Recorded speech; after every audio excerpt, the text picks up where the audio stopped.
There was so many positives that came from that tablet, especially giving my dignity back as a father. It allowed me to actually have a relationship and be relevant.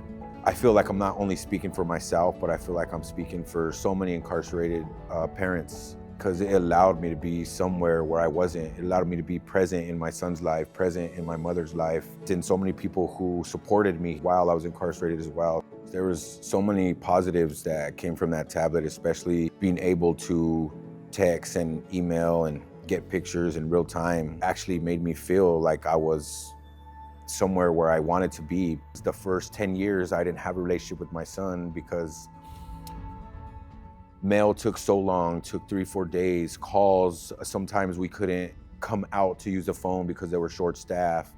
But that tablet is on your person. It's undescribable, to tell you the truth, because that tablet takes you out of your environment and it gives you so much joy, so much hope, and it changes your mindset, it changes your thoughts, it changes how you want to live, it changes how you want to do better and be better. That tablet brings you back to where you wanted to be before you got locked up, and it doesn't allow you to focus on your mistake, but it allows you to start focusing on your change. Prison is not your defining moment in life.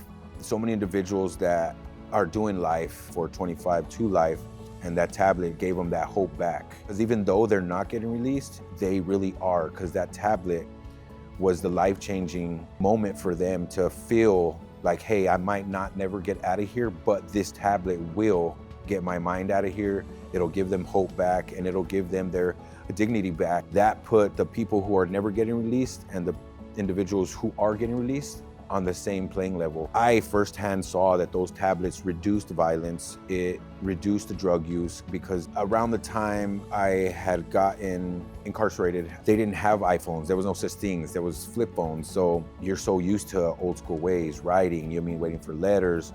So getting that tablet kind of got me more acclimated to the technology, how things work, applications were, how to send emails, how to do all these things that are on and used everyday life that we didn't get a chance to.